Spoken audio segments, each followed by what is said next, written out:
Okay, in this video, we'll work through the solutions for problems, design problem 2 from 20 and number 5 from chapter 21.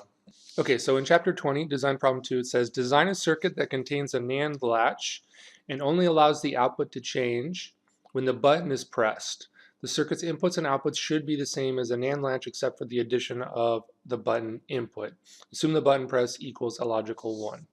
Okay, so a NAND latch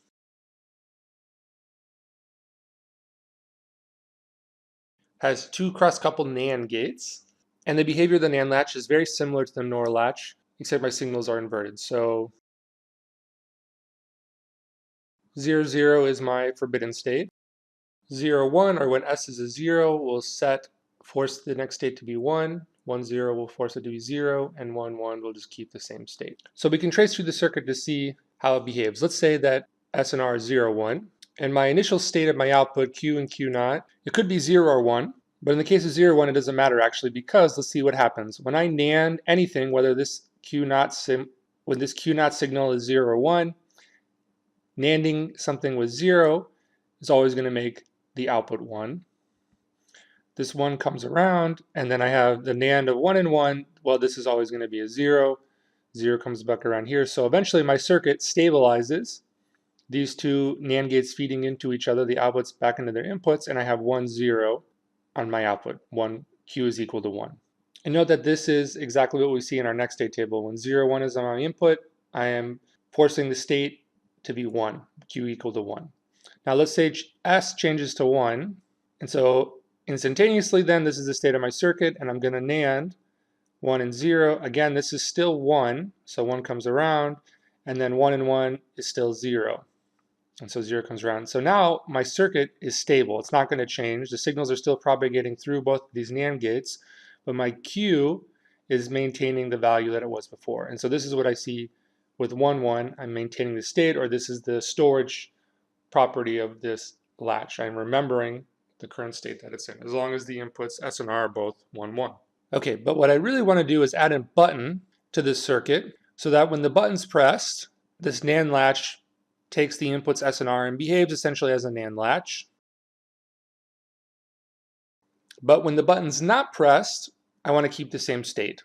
So I'm going to have to design some combinational logic here that takes the inputs S, R, and the button, and then calculates what's the actual values. I'm going to call this S and R prime to make that action happen. And so then I'm going to design this circuit. Okay, so to design that, let's make a truth table. Or specifically a next state table. So when the button's not pressed, doesn't matter what S and R are, I want to keep the same state. But when the button is pressed, I simply do whatever S and R have. So 0, 0 is the forbidden state, 0, 1 is the set, 1, 0 is the reset, 1, 1 is to keep the same state. Essentially the same thing. I want to connect R to R prime and S to S prime. So let's actually write two columns here for what will set these S prime and R prime signals to make this state transition happen. So for the first line here, when the button's not pressed, I want to keep the same state. So S and R to go into the NAND latch both need to be 1. When the button is pressed, I'll essentially just take the same values of S and R. And so now with this table, or if I wanted to, I could do a K-map. I can derive expressions for S prime and R prime. So S prime is 1 when the button is 0, or when the button is 1 and S is 1.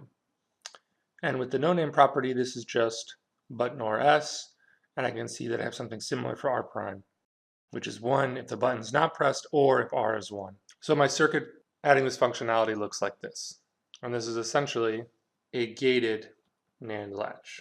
Okay, so that's the solution for design problem 2 in chapter 20.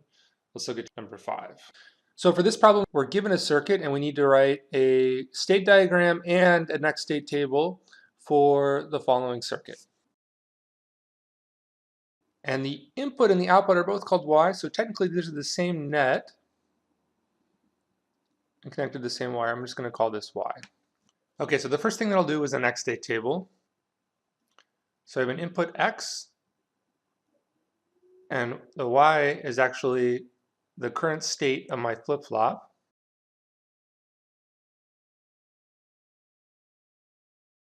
So the D flip-flop has an input, which is just the XOR of X and Y. So this would be 0, 1, 1, 0. And the next state for a D flip-flop is easy because it's whatever the D input is on the rising clock edge. So the next state will be 0, 1, 1, 0 also. Now for the state diagram, so first let's identify how many states we have. Well, there's only one flip-flop, so there's only two states, 0 or 1. When my current state is 0, if the input is a 0, then my next state is 0. And if my current state's 0 and my input's a 1, then my next state's 1. Now when I'm in state 1, if the input's a 0, then I stay in state 1. And if the input's a 1, then I go back to state 0. And so that's the solution for number 5 in chapter 20, the state diagram and the next state table.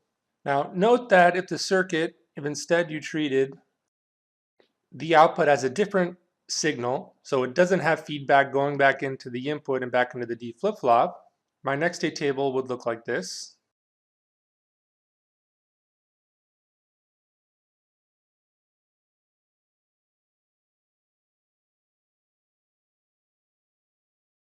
And my state diagram would look like this. So when I'm in state 0 and my input is 0, 0, I'm going to stay in 0. When my input's 0, 1, then I go to 1. When my input's 1, 0, I go to 1. And when my input's 1, 1, I stay in 0. For 1, state 1, if my input's 0, 0, I go to state 0. My input's 0, 1, I stay in state 1. And if my input's 1, 0, I stay in state 1. If my input's 1, 1, then I go back to state 0. And so that would be my state diagram for the circuit if my output Z is different than my two inputs. So I have two inputs in this circuit.